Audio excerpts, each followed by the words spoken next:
Alright guys, what is going on? Now today's episode, we're going to be working on this 1986 Arctic Cougar. So if you guys remember, about 2 years ago I did a video on this sled, pretty much just an overview of what it was and what I need to do to it, and what's going on with it, because the motor does not run right, and as you can see there's no motor in it. And I actually pulled that this morning before I went to school. I was getting it going, pulling that, and then yanked the sled outside, pressure washed it, got it all nice, decently clean, and then the oil, when I left, started to leak. I thought I had it good, but this line right here is it's like for water. I don't know who put this on, but like you can see, that thing is super hard, and I cannot, it won't even seal good with the hose clamp, but now I got it set up there, so we shouldn't have to worry about that, and I'm pretty sure it's out of oil anyway. But we shouldn't have to worry about that, so I'm gonna wipe that up with a rag, but not worries. But we're gonna be redoing this frame today, so we're just gonna be taking a wire wheel and some sandpaper, just getting all this stupid rust off there, and maybe putting some rust paint on there, and rust reformer, and primering it, and then painting it matte black, and then clear coating it. Getting it to look nice like the LT gray frame, as you guys have seen. I'm waiting on parts for this sled, that's why there's not a video up yet. You can see this sled is almost there, just need the carb parts, and then this one is going to be hopefully done. And then I gotta get a new seat for it once we verify everything's good on that. So I'm gonna be redoing this frame, and I'll show you the motor real quick here, but all we're gonna be doing is just, as I said, painting it black again.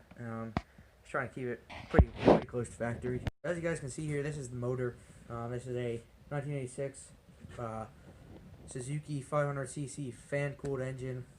Something is going on with this. The one cylinder is not firing right, or something with the oil injection pump is fouling the plugs out, or something.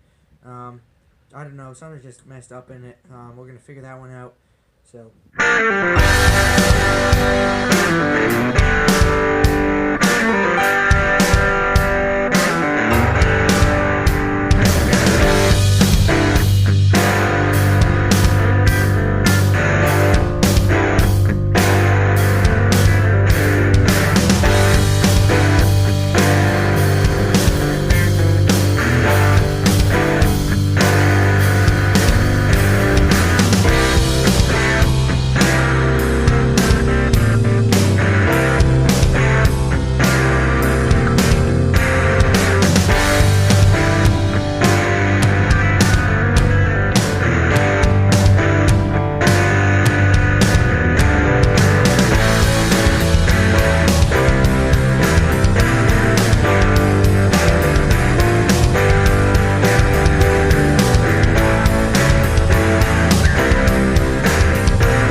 Guys, so you can see I've got this frame pretty close down to bare metal. I mean, I'm not gonna spend a lot of time on this. Well, I'm gonna do it decent, but I'm not gonna spend time trying to make it look show quality or anything like that.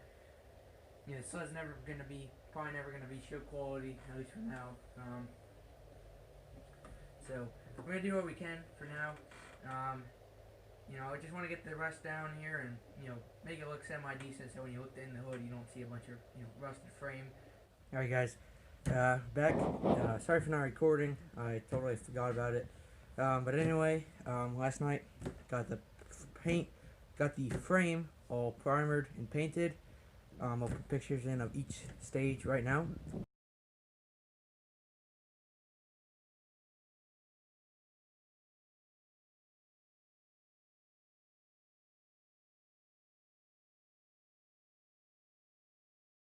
I still want to put a clear coat on the frame, just to protect it a little bit more, so we're going to do that before the motor goes in.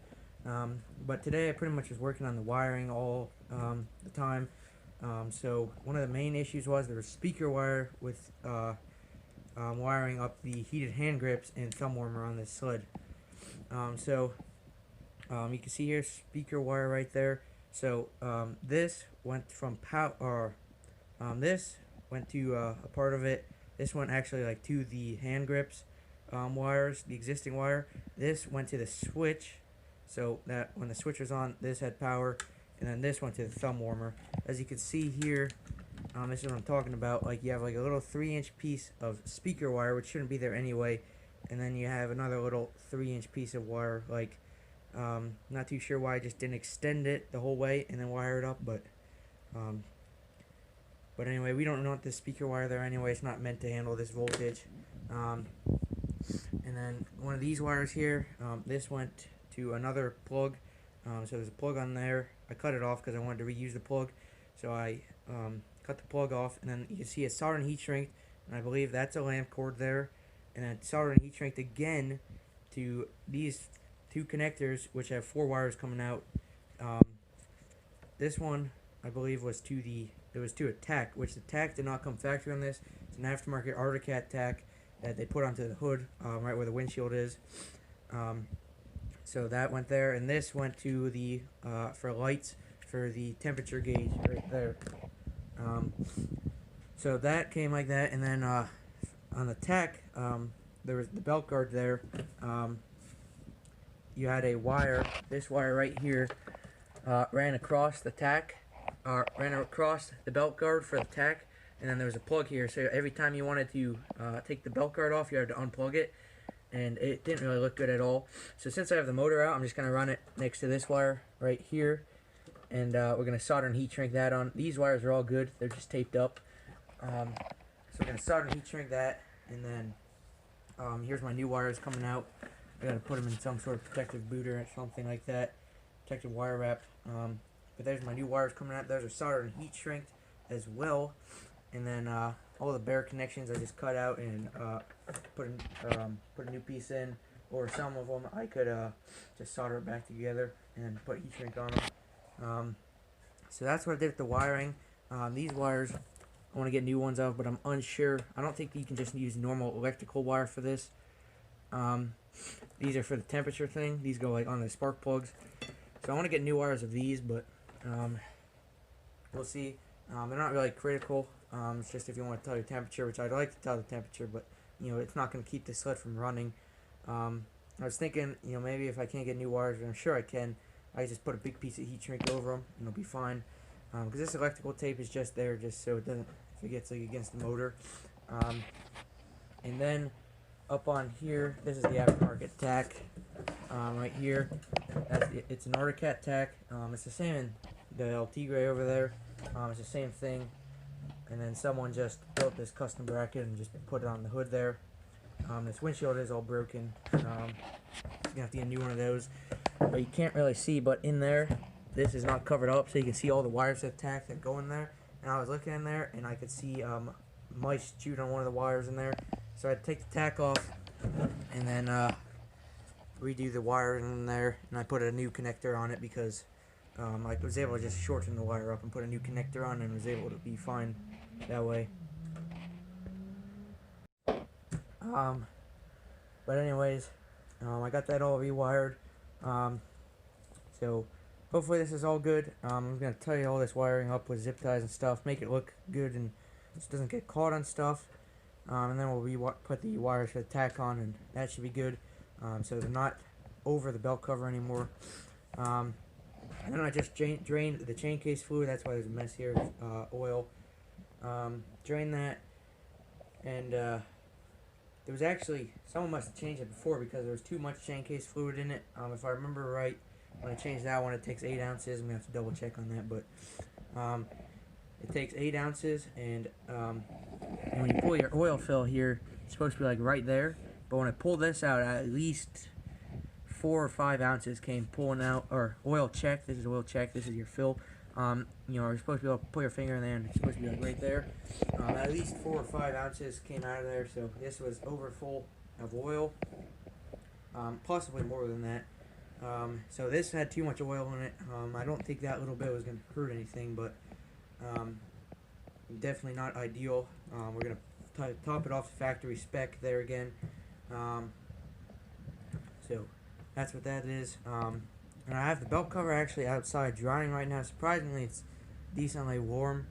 A little bit on the colder side, but it should be fine. But you know, that's good for working on snowmobiles, but when you run a ride them, you know, warm weather is no good.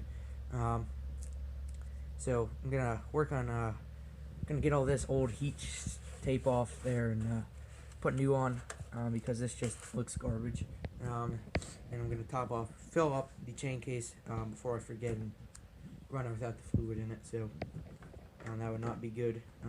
But inside the chain case actually looks really good, as I expected for 700 miles. It looks brand new in there. There's not like any wear on them, nothing at all. A little bit on the chain tensioners, but you know, that's normal to be expected. But minimal wear at all. Like that chain case is almost brand new in there. So gonna get this chain case filled up and get going here.